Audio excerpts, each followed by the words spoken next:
Star Wars Visions has presented us with a different take on the Star Wars universe, emphasis on the different. However, the problem with the series is that some of the episodes aren't even really Star Wars. Lots of people have loved the series, loved the, whoa, look at this, lightsabers, crazy action. But for others, the blend of anime and Star Wars has been a bit weird. Kind of missed the mark. What are they even doing here? But I wanted to get your take on this. Today, I'm ranking all 9 episodes of Star Wars Visions from worst to best. All just my opinion. Please let me know if you agree or strongly disagree, and maybe we can have little arguments. Hey everyone, it's Andrew. We start things off at number 9. In my opinion, the worst episode of the series is Tatooine Rhapsody, even though Boba Fett is involved, and he's played by Tamura Morrison, his voice. A lot of action there. You have to do fight scenes. But hearing his voice was probably the best part of the short for me. I have business with the slug.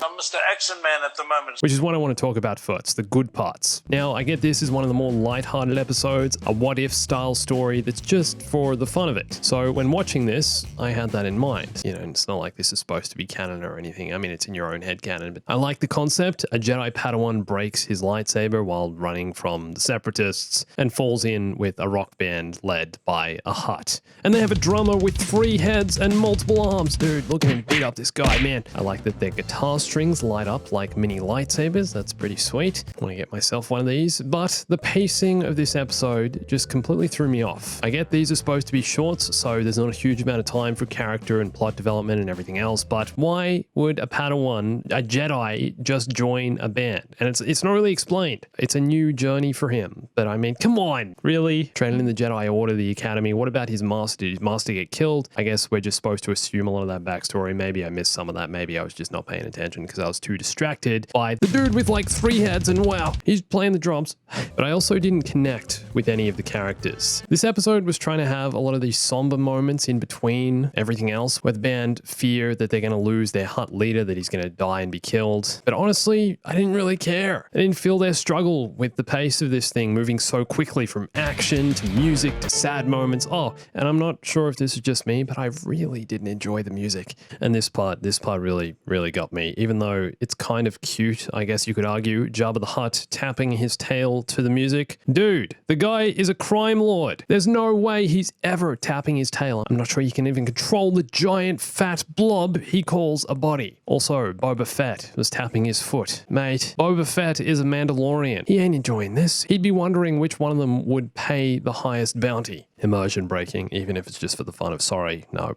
At number 8, I'm going with the twins. Some people might feel this one should be higher on the list, but dude, the guy is breathing in space. Oh, we don't need helmets up here anymore? Disney, Lucasfilm, take a look at this, guys. Also, he jumps to lightspeed on the front of an X-Wing. Did you guys notice that? Not in the cockpit, not even strapped on, nope, just standing on the front. No helmet, no cockpit, no seatbelt. That's 3 strikes and you're out. Okay, but seriously, I actually enjoyed the way this one began, and really like the art style, especially in the first half of the episode. I like the stormtroopers holding the stun beams with the Force. That was pretty cool. And the Gemini class Star Destroyer. This is apparently canon, according to Wikipedia. It's basically the Death Star in Star Destroyer form. Looks badass. I also really enjoyed the explanation of how the twins came to be towards the beginning, the cloning, all of that, the montage sequences, everything that happens inside the Star Destroyer was fun. However, as soon as the twins began their face-off in space and they began to fight, have little, sibling rivalry and disagreements, this episode took a turn. The writing and dialogue I found to be pretty corny. The voice acting, kind of annoying and overly dramatic. And yeah, all the stuff that completely breaks immersion, like, hello, you're in space! Lucasfilm 2021, there is no more canon. Forget it. The 6 lightsaber whips thing and ridiculous Force powers are kind of cool. I enjoyed that, sure. But man, this whole duel, the actual, duel between these two, just way too much for me. I get it's trying to, mimic that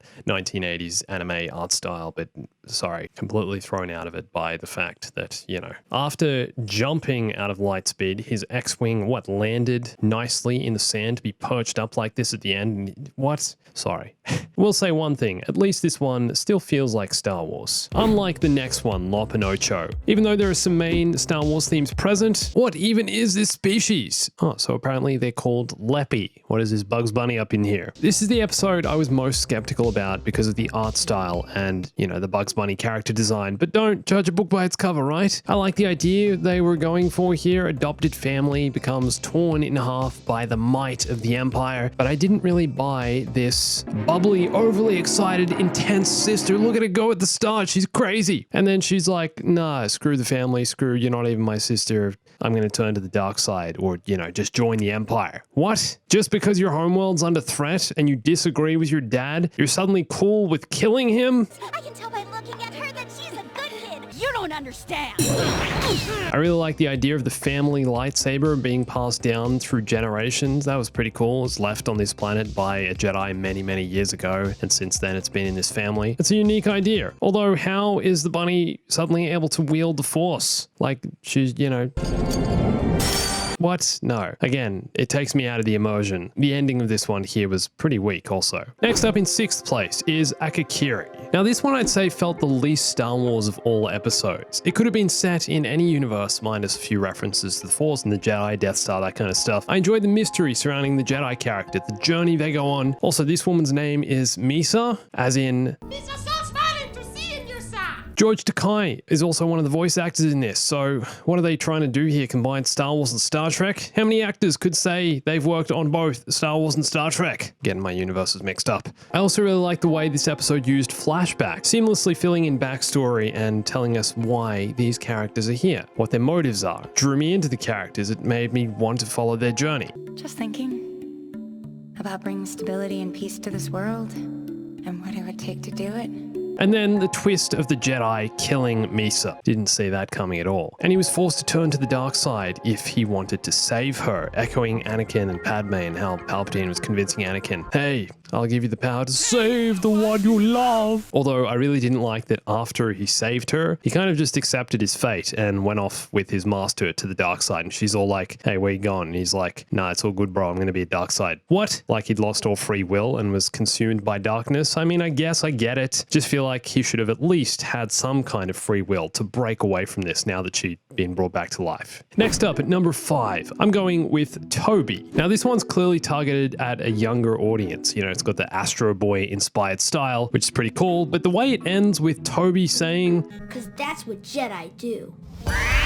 What is this, an ad for kids to join the Jedi Academy? What are they getting at here? It just felt kind of weird to wrap this whole thing up. I do really like the art style here though, and the simple concept. A cybernetic boy wants to be a Jedi. And alright, I'll be honest, the first half of this one was pretty weird. Really, lighthearted, targeted at kids it felt like. But then, when it's revealed the professor is actually a Jedi in hiding after Order 66, and the Sith or Inquisitor or whoever this is comes and kills the professor, things get pretty serious. So Toby continues the professor's work and creates life on this desolate world. And then he finds the Kyber crystal for his lightsaber within himself. It's very symbolic. And he takes out the Inquisitor like a total badass, like he's been training this for his whole life. Like he was programmed for this. The way he puts up the whole good side at the end.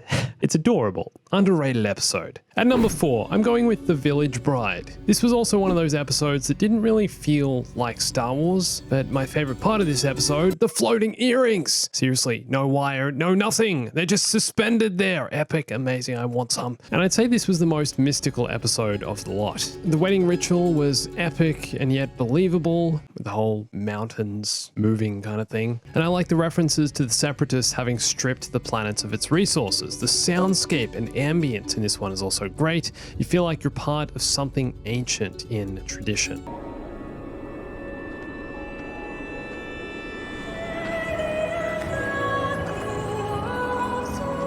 And again, here we are with that small village in trouble idea, an angle a few of these episodes have taken, and that also helps raise the stakes and tension. You feel like they're all on their own, almost defenseless, and they would be if it weren't for the Jedi. The repurposed battle droids also really cool, really, throwback to the Clone Wars era. And I loved the build to the gunshot. Everything's epic, suspenseful. He's like gonna execute this woman, then cut to black. Oh wait, it's Kylo Ren! No, but she's holding the blast with the Force. The reveal is epic, and although a little overly dramatic, it adds to the mythology of the Jedi. It respects that. And the finisher with the rocket boots is, dude, slices through him. And now she's a Jedi Knight. It's certified, and she's off to help defend the galaxy from evil. She's taken her starship, which looks like a modified ARC-170, another Clone Wars reference. And all I can say is that she's in space, she's left, and I hope they gave her a pair of those earrings. Be missing out otherwise. All right, top 3, here we go. For me, first place was an easy choice. I'll get to that in a sec, but choosing between third and second was something I put a lot of thought into. So here we go. At number 3, I'm going with the Elder. A Jedi and an apprentice head to an Outer Rim world to investigate a dark disturbance felt in the Force. Okay, to start off, the opening scene with the two guys in the cockpit, I honestly found to be a little cringe. Some of the dialogue is just really uncreative and boring, if I'm being honest, and awkward. They're trying to show personality. Yeah, okay, the kid's still a kid who wants to explore the galaxy, and the master is very, very well traveled. He's been everywhere. The mystery surrounding the Elder is where this thing gets interesting. Again, small village, an Elder has passed through recently, and it's the threat of danger that builds the suspense here. They expect the Elder to be a dark side user, possibly a Sith, and possibly a Sith who once broke away from the Sith Order. And we have no idea just how powerful the old man is until they face him. But one other thing, really dumb idea to split up. Why would the master be cool with this if he thinks the Elder could be a Sith Lord? He's just gonna let his Padawan go wandering in the mountains. Do you know anything about Sith Lords at all? Murderous, savage beasts. And that's part of what I like about this one. It also shows the Jedi's incompetence and their failure to act. Even when the master realizes the Elder's ship looks like the ship of a Sith Lord, he doesn't go meet up with his Padawan. Instead, he's just like, nah, it's all good. I'll wait by the ship in case the Elder shows up, in case old man drops by, wants to leave. Dude, your Padawan is about to be slaughtered by a smiling Sith Lord. Also, the Elder is played by James Hong in the English version. Legendary actor. Was really excited when I found that out. But I really enjoyed the simplicity of the combat and their encounter, and how easily the Elder dies in the end. He was defeated by his age. Fascinating take on, a roaming rogue Sith. At number 2, I'm going with The Duel. This episode is definitely the most unique in terms of art style and approach. Also believable to an extent within the canon. Well, to an extent, I mean, spinning umbrella. Again, another small village being terrorized by stormtroopers, bandits, whatever they are, and it's all action right from the beginning. From the Gatling gun wielding droid, Sebulba piloting a modified probe droid wielding samurai swords. Dude, come on. This is what I envisioned when they said they were making a Japanese-inspired Star Wars series. And I know this was in all the trailers and the promotional images, but I completely forgot this guy had a red lightsaber, and the reveal that he's not a Jedi is badass. It's perfect stylized action, tension, and a great portrayal of an anti-hero. There's so much mystery surrounding the Ronin. Who is he? He's like the man with no name from the Clint Eastwood films. If he's not a Jedi and not a Sith, then who is he? And damn, General Grievous has got himself some competition, because forget dead Jedi's lightsabers, this guy's traveling around the galaxy collecting Sith Lord Kyber crystals. I wonder if he'd grab the Elders at some point. That would be funny. At number 1, my favorite Star Wars Visions episode is The Ninth Jedi. Of all the Visions episodes, this was the grandest, the most well-rounded story, the one with the best twist, and the one I wanted to see more of. They could easily turn this thing into a series if they wanted. I want to see where it goes. The twist of all these dudes being, Sith or Sith worshippers once they turn on the lightsabers, they're dark side users, really took me by surprise. I mean, this whole thing was sus, so I guess something was going to happen here, but I love the fact that Kyber crystals had been tempered to reflect the user's connection with the Force, and we already knew that, and then they turn them all on, they're red, oh my gosh! And it gives lightsaber colors so much more significance. Just like Mace Windu's lightsaber, he gets the purple saber, not just because Samuel L. Jackson wanted to be able to spot himself in the giant Geonosis battle when he watched the film. No, it's because he also has dark side influences. There's so much tension here, and I love the character and world building. Sure, all these guys came here because they got a, suspicious message from some dude with red eyes, as if you'd trust this guy. And come on. I'm rebuilding the Jedi Order, but I also look like a Sith Lord. Yeah, that's not sus at all. And then he doesn't turn out to be a Sith Lord, which is, the real twist. There's a lot of visual trickery going on here. But it's also the small details, like a tea-drinking droid who's not motivated to do anything but drink his tea.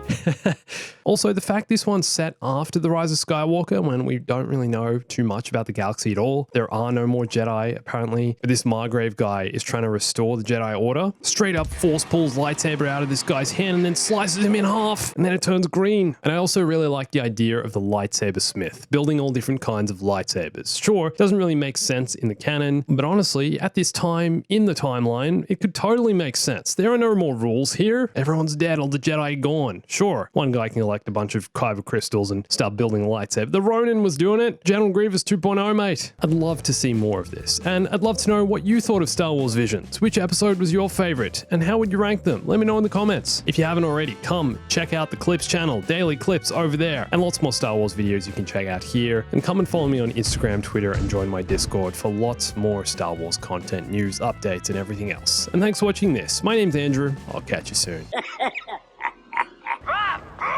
Stay bombastic.